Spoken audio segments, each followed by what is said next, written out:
Protest को आज 12-14 दिन हो गए, लेकिन सरकार के कान पे जू नहीं रेंग रही है, क्या कहेंगे? सर, सरकार के कान पे जूं तो तभी भी नहीं लगी जब किसान का आंदोलन 1 साल से ज़्यादा चला था।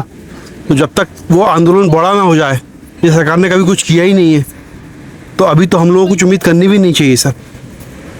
तो सरकार तो आपको यहाँ तिरपाल लगाने का भी आदेश नहीं दे रही है, तो कैसे आप इस बात को सोच रहे हैं कि सरकार इस्तीफा दे देगी?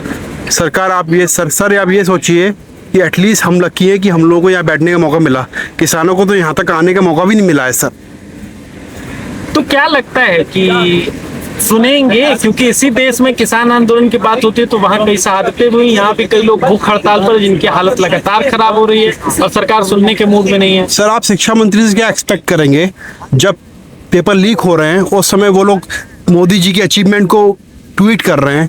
Not a single tweet about the paper leak. What you expect about the government sir? आप इस धरने में, इस प्रोटेस्ट में समर्थन देने कहाँ से आए? सर, मैं लंदन में रहता हूँ और मैं देने लंदन से आया हूँ सर। आप लंदन में रहते हैं? जी। और यहाँ इस प्रोटेस्ट को समर्थन करने आए? 100% यस सर।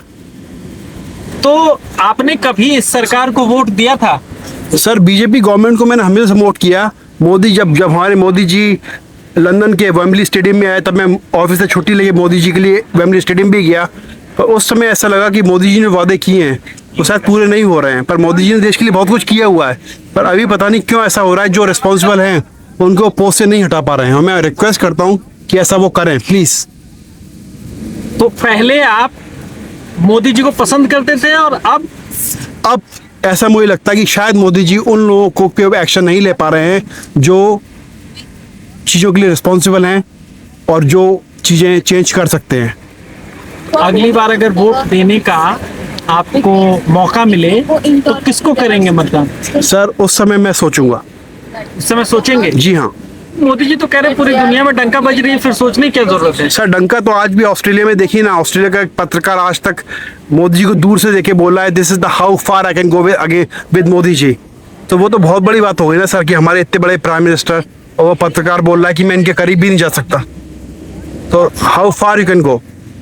क्या लगता है कि मोदी जी का जादू क्या खत्म हो रहा है? सर, मैं जादू तो नहीं बोलूंगा, पर मैं इतना जरूर बोलूंगा आपको कि 2015 में जब मोदी जी वेम्बली आए थे, लंदन आए थे, उस समय जो स्टेडियम की भीड़ थी, अगर मोदी जी आज लंदन आते हैं तो शायद वो भीड़ नहीं होगी। तो कई लोग कहते हैं कि बाहर जाओ तो मोदी के नाम से इज्जत मिलता है, आप कह रहे हैं कि मोदी जी की वजह से माहौल खराब हो रहा है। सर, इज्जत तो नहीं मिलता है, क्योंकि इज्जत तो ऐसा है कि इज्जत तो हर स्टेप पे बनी हुई है ना। हर गवर्नमेंट अपने लिए काम किए हुए हैं और हर गवर्नमेंट उस चीज़ को कर रही है। तो अगर आप बोलेंगे एक गवर्नमेंट ने कुछ किया और उससे इज्जत मिल गई, ऐसा नहीं होता sir. Every government has taken the step and every government has did something that bring the nation forward. तो that's how it happened sir. क्या लगता है कि इस धरने का, इस प्रदर्शन का कोई फायदा होगा? सर, अगर ये कंसिस्टेंट रहा तो मुझे डेफिनेटली लगता है कि इसका फायदा होगा। तो सरकार तो इस्तीफा देने के मूड में है नहीं। सरकार तो कह रही है कि आतंकवादियों की पीटी में आप पहुंच गई है। सर, क्या किसानों को आतंकवादी नहीं बोला गया? आप बताइए, किसको नहीं आतंकवादी बोला गया? ये गवर्नमेंट हमेशा, they have two rules, the first they deny then they accept. So let them deny now and they will eventually will accept. And Modi ji is the good leader. I am sure one day he will realise there is something wrong and he will do something best. Modi ji, आप क्या करें? सेना से तो question paper पहुंचाया जा रहा है, अपने 45 मिनट इंतजार किए, पर तो उनकी तपस्या में क्या कमी रह जा रही है? सर, तपस्या क्या होती है सर? ये तपस्या थोड़ी है सर, ये तो it's a process.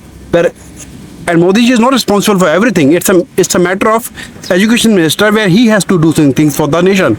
He is not fulfilling his duty, so he must resign. And the next man should come in who know how to do the job. चलिए, बहुत शुक्रिया। Thank you, sir.